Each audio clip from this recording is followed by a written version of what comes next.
I'm excited today to be talking to you about something that you might not be sure really is a thing.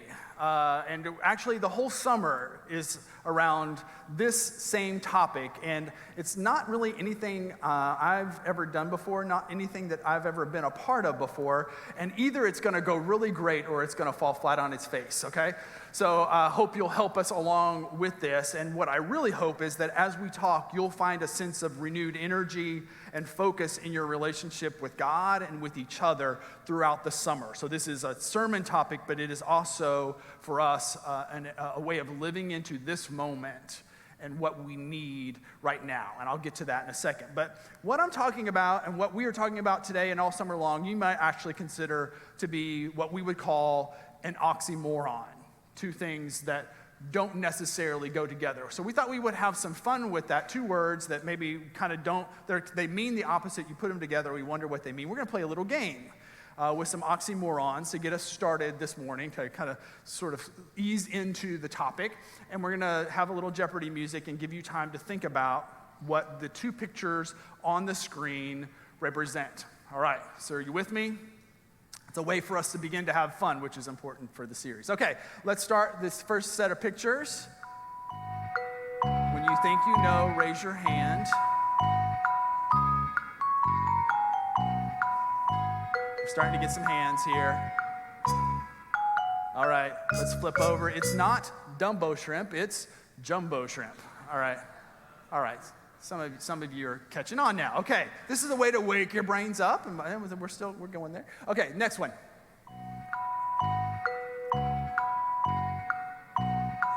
This may be the toughest one. I don't know. They're all pretty tough, actually. Uh-oh, we got some people. Oh, starting to get some hands. All right, let's go. What is it? Pretty ugly. How many of you got that one? Yeah. Got some smart people. All right, next.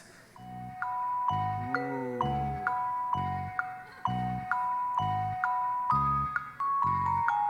It feels like we're watching Japanese anime cartoons. I'm not sure. Anybody feel like they got this one? Let's go ahead and flip over. Will's got it. Sweet sorrow. All right, we got one more, and then the one that's the actual topic of the day. So one more.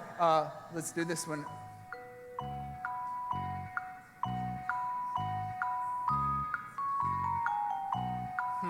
Starting to get some hands. All right, let's see it. Silent scream. All right, the last one. This gets us into the topic for today. Let's see if you get this one.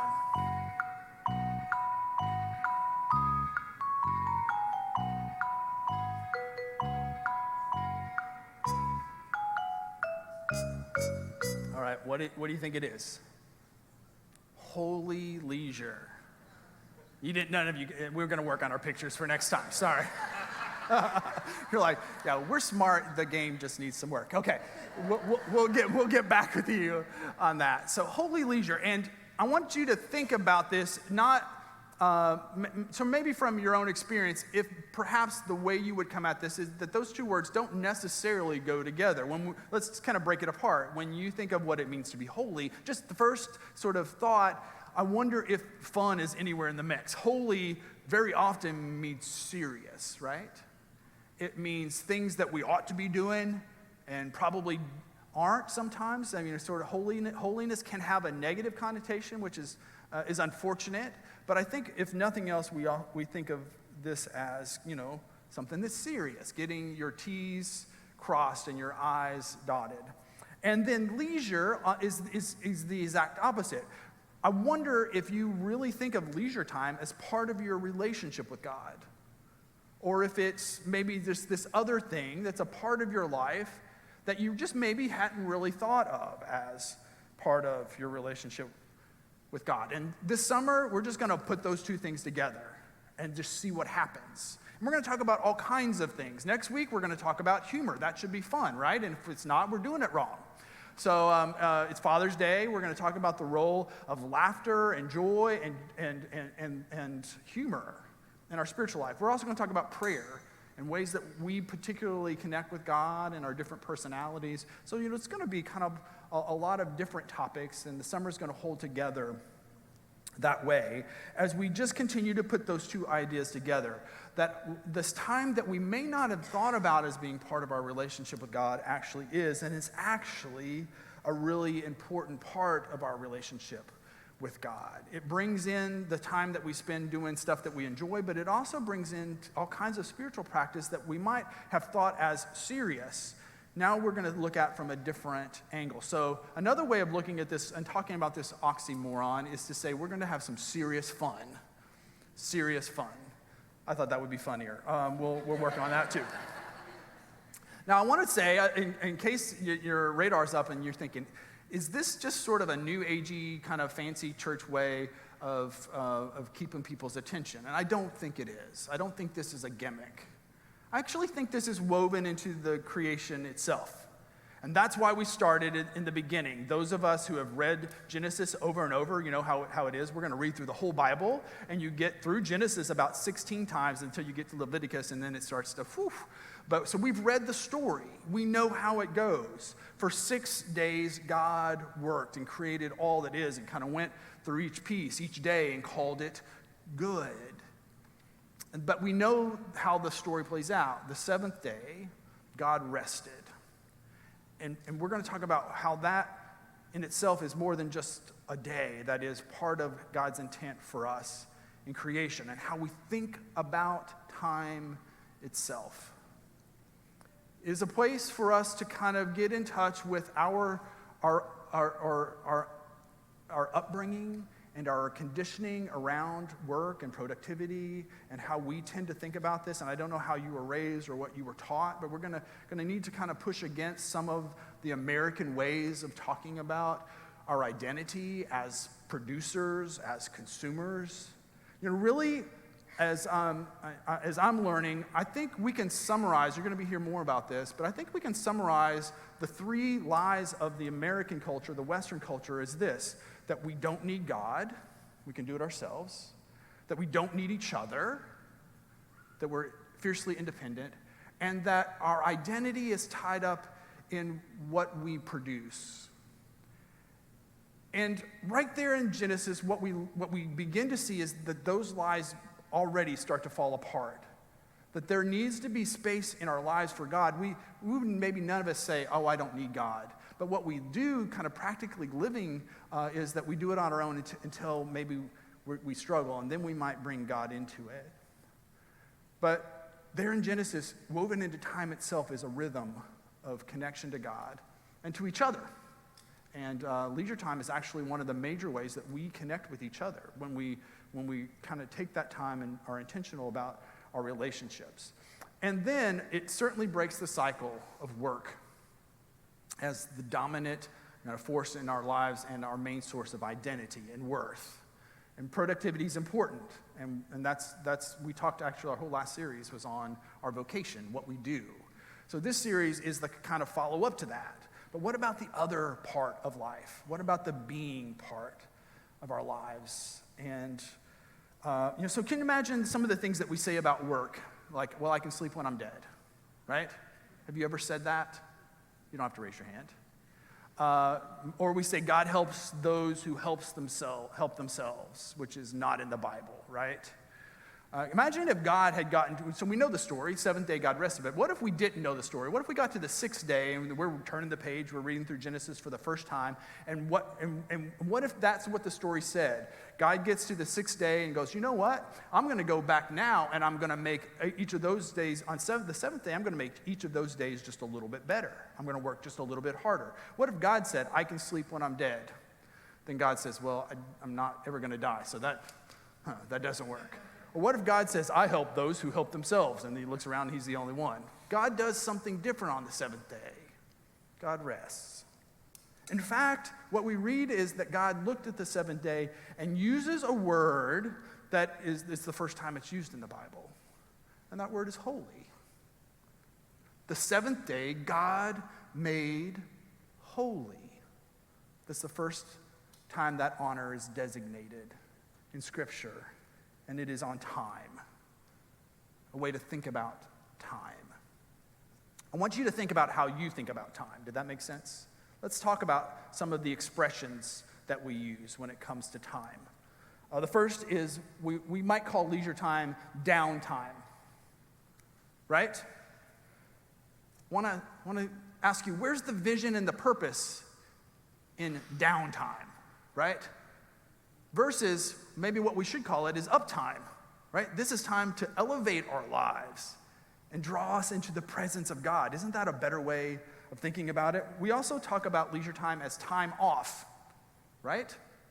Meaning that the real time is time on. And so our leisure time is ceasing doing something, perhaps so that we can get back to the idols of productivity and consumerism, right? So that we can get to the real thing, which is our identity in our work. So time off. But leisure time is also time on. It is a place for us to be very intentional about our relationship with God and each other. And it is a gift of God. We also, this is the worst probably, we talk about killing time. And what I think that does is compartmentalizes a whole part of our lives and kind of puts it outside of we don't think about this as part of our relationship with God. For each of us, there are parts of that part of our life that aren't redeemed as a result, that aren't redeemable. We've compartmentalized our lives. And those parts need to be brought in. They need to be sanctified. We need to repent and move them into something that is more life-giving. We're not talking about killing time. We're talking about life-giving time. And I just wonder how many of us who feel overwhelmed, stressed, divided, can't figure out how to get along with other people, hopeless about the world, could this be a big part of the equation that we haven't brought this whole part of our lives into a holistic relationship with God? We need to take a deep breath and experience the presence of God and discover that our time is, in fact, holy. And if holy time is something woven into the creation by God the Father, then we might expect, as we go back to the scriptures for a second, that we would see this in the life of God the Son, Jesus Christ. And as he lived his life, we see this pattern lived out in real human terms. This is our model, our example, and our witness. And early in Mark's gospel, we read this, and we kind of think that Mark puts this in early so that we get this as a part of the regular pattern of Jesus' life. In Mark 1:35, we read, "And in the early morning, while it was still dark, Jesus got up, left the house, and went away to a secluded place, and he prayed there for a time." Now, we assume that this is a part of what made Jesus tick and made Jesus who he was, this ongoing time set aside for connection with God. But already, here's what I'm guessing. Some of you are like, yeah, but I'm not a morning person. I don't like to get up before it's dark. And that's okay. We can assume that maybe that's part of Jesus' personality. There's probably another way this works for you. We also need to remember what happens in Mark 1:36. Right after this verse, we kind of get this almost idyllic picture of Jesus going off to pray while it's still dark. Do you know what happens? Simon Peter comes to find him, and he says, "Jesus, what are you doing? We need you. Get back to this thing. Get back to the real thing." Those pressures were there. It reminds me of when my kids were little, and you would go to the bathroom, and you would have the little hand at the door, right?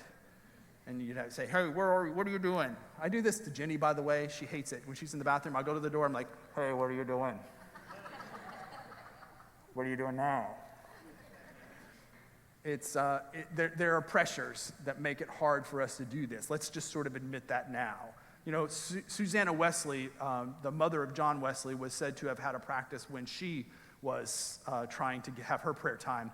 The Wesleys, by the way, had 19 children born to their family. Goodness. And 11 raised to adulthood. And it said of Susanna that she would flip her apron over her head, and it was an indicator to the children that Mama was praying and to leave her alone. Isn't that something? I kind of think that if one of us had hid our eyes for 2 minutes when our kids were little, that they would have set the house on fire. So I don't know what she was doing. Here's the point. Let's not make leisure time another thing that we get wrong about our relationship with God, another reason to feel like we're just not cutting it, another pressure that we feel on our lives. Let's figure out how this works for us and how we can have that space in our lives. I want to remind you, too, in the life of Jesus, that it wasn't all serious for Jesus. I think one of the things that we might pick up in the story when we focus on the cross and we focus on the suffering of Christ, which are such a real part of the witness of Jesus to the love of God for us, that we also, and we pick up on that idea that Jesus is a man of sorrows, that I think that might cloud our vision of what I think Jesus did in most of his life, in spending time with a few people and having close relationships. And can you imagine what it would have been like to walk around with Jesus? I think it would have been a very fun, human, life-giving kind of thing. I don't think it was all down in the dumps all the time. I think there was laughter around campfire and deep conversations about God and the meaning of life. And of course, John's gospel, early on in that gospel, records the first ministry of Jesus where? At a party, at a wedding, at a feast. And Jesus' first miracle in John's gospel is to turn the water into wine, to keep the party going, and to be part of real celebration. Michael Card has written about this moment in his song, The Wedding. And this is what he wrote. So amidst the laughter and feasting, there sits Jesus, full with the fun. He has made them wine because he is longing for a wedding that is yet to come. There is an eschatological component to our leisure, meaning there's a day coming when we experience the fullness of God and celebration in a way that is unimaginable now, but we get hints of that when we discover that our time is holy. And I think Jesus lived that way. So there's almost an aside, but one more thing about Jesus. I think Jesus also slept some, because that's in the Bible too, and it helps me make sense of a story that sometimes kind of doesn't make sense for me. Jesus is in a boat with the disciples, and a storm comes over and starts washing over the top of the boat, and the disciples freak out. It is a metaphor for life. If you've ever had some storms in life and you think Jesus is in the boat with you, but it's not going well, that's where the disciples are. And so they are freaking out, but where's Jesus? He's in the bottom of the boat, and he's on a pillow, and he's snoozing.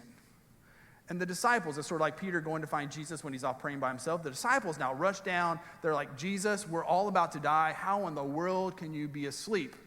And Jesus says to them this, why are you so afraid? Do you still have no faith? Now, it could be that Jesus was just grumpy because they woke him up. And he's like, rah. Or it could be that this is intended to tell us something about where Jesus' peace and rest came from. His ability to sleep and being and trust in God's care. And yet for us as Americans, the CDC has called sleep deprivation a public health epidemic. It's tied to all kinds of health problems, including hypertension, diabetes, depression, obesity, cancer. You know, many of you know that my son is a competitive swimmer, my oldest, Luke, and as we know with most high-level athletes, sleep is an important component to their success. We used to call sleep Luke's secret weapon. And when in the summertime especially, essentially, swim very often was his job, and we treated it like that. He would train twice a day, he would sleep 9 hours at night, and he would sleep 2 hours during the day. He worked it like a job. And sleep was a part of the mix. I wonder if holy leisure might also be our secret weapon. When everybody else is around us freaking out because the storm's washing over the boat in whatever way that happens, we're the ones who are able to breathe and trust in God. Faith, true rest, peace, joy, creativity, empathy, connection. Neuroscientists, social scientists, they're all pointing to this part of our life as the missing link to being able to have life to the full. And so you'll notice the series is not called Press Pause. Think about that for a second. The series is not called Press Pause because holy leisure is not just a momentary pause in life to get on to the rest of life that is the real life. Holy leisure is not only stopping something, pause, it is intentionally doing something, play. And that part of life is needed. So this helps me make sense of it. It's sort of a little analogy. It is our word saunter. This is not a word that most of us are using most of the time, but the etymology, the root of this, is pretty interesting. How many of you know what it means to saunter?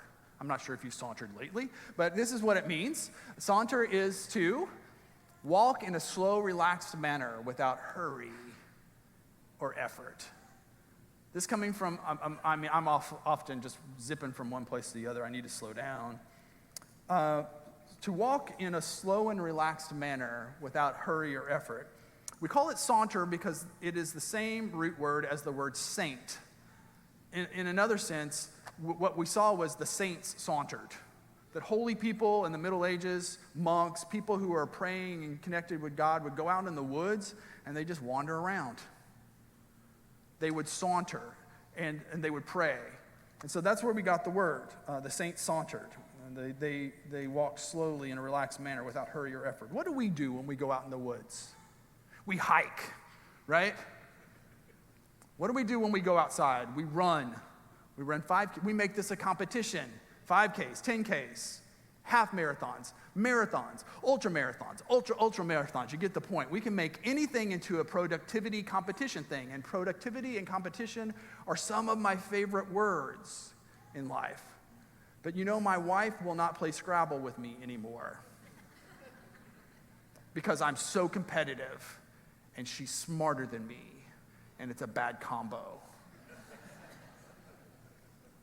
There is a place to be achievement-oriented, and there is also a place for holy time, holy leisure.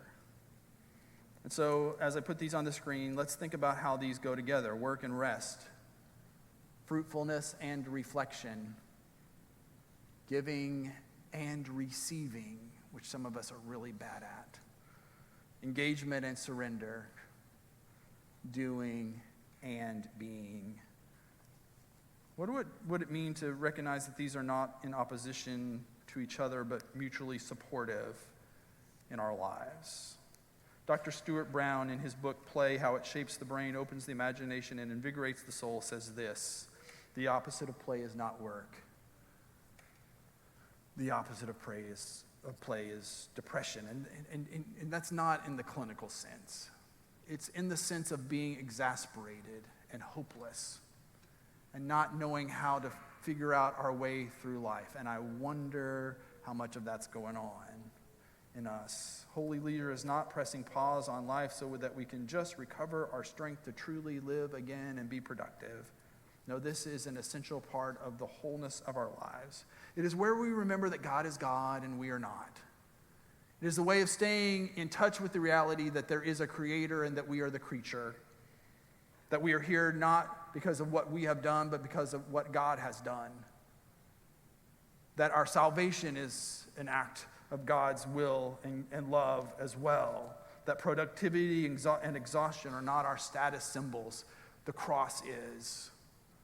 That we find our true value and our true worth in a source that is external to us and is a gift of pure grace. Holy leisure in this way is an act of trust. When we press play, what we're saying is we trust God to keep the world spinning on its axis because God himself did the same thing on the seventh day. And that we experience life as what it really is. A gift of God. Here's what I'm guessing. Some of you need permission to do this. Here's your permission slip. To consider this sermon your permission slip to try this out this summer. I had an email yesterday from someone in our church and said this: I'm glad you're talking about this. When I have fun, I feel guilty. I wonder how many of you would feel the same way. I want you to consider this your permission slip to have God say to you that he is your shepherd and you shall not want. For God to make you to lie down in green pastures and to walk by the still waters and to what? Restore your soul. It's right there in the Bible. Give yourself permission to this. Consider this your permission slip. Because my guess is we need it. Whatever the storms of life have been washing over the boat for us, this last story helps me remember that. It's very brief. Essentially, we've caught some of our ELC kids in a certain kind of play. So our preschoolers, 2-year-olds, 3-year-olds, 4-year-olds, we've noticed every once in a while that some of them are playing tornado. Essentially, they're processing what has happened to them in their playtime. And in one sense, that's sad when you see kids hiding under playground equipment, sheltering in place. That's pretty heartbreaking. But doesn't that reveal some of what's going on in us? And some of the stuff that we're carrying around with us that we're not fully aware of? But isn't it also beautiful that there is a way to deal with what has happened to us? And the kids know it. It's through play. It's through holy leisure. It is not through producing and making more happen. It is in connecting with God and the story of our redemption in Him. And so we're going to take a moment here to give ourselves permission for this, a moment of prayer. And so I'm going to invite our musicians forward. What we're going to do is sing one verse of how good God is, to remind us of His goodness. And we've seen it already today, haven't we? We've already been part of a life-defining moment and a point of connection through generations in a family. And as we stop and let that sink in, like, what a gift that is. We've already been part of a community of people where we're invested in each other. And we're here together to do life together and love and support and pray for each other. We've already acknowledged that God is present in the world, that He's in the boat, and we might feel like He's sleeping, but we need to trust and have faith. So let's sing of God's goodness, and then I'll lead us in a prayer. This is a prayer by Kate Bowler. It is called A Blessing for When You're Running on Fumes and the Summer is Starting. And then in parentheses, but still in bold as part of the title, unless, of course, you're fine, and if so, call me. So a blessing for when you're running on fumes and the summer is starting. Is certainly an appropriate prayer for this moment. We're going to sing of God's goodness, we're going to pray together, and then we're going to sing again to book in that time. So let's go to God in prayer. If you would, just kind of close your eyes and take a deep breath in, recognizing that it is the very presence of God, the breath of God that sustains you. And as you breathe out, would you just let your shoulders fall and give up the burden that you carried in with you this morning as we sing of how good God is to us.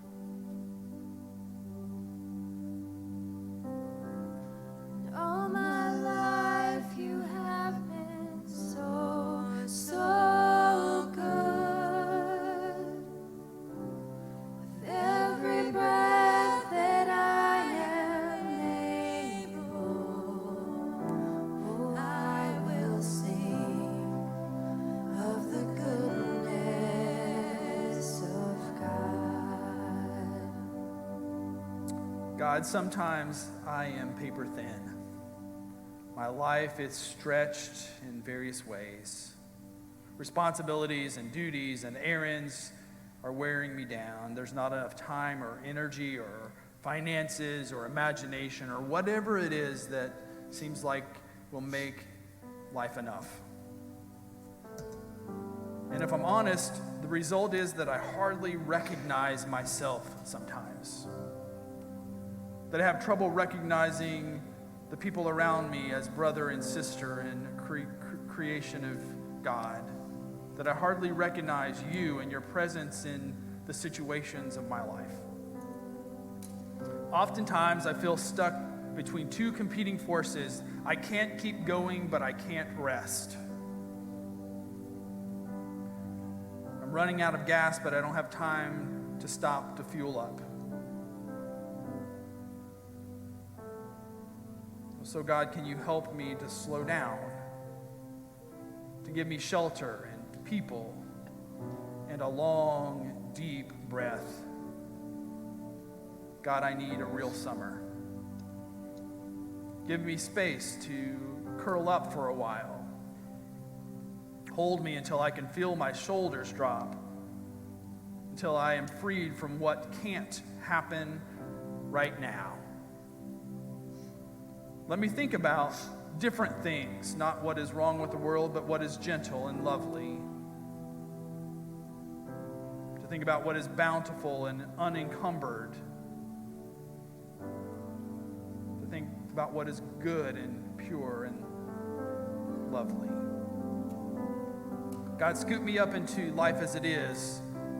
Stop me from running ahead and heal me from lagging behind so that I can be here in this space, in this moment with these people.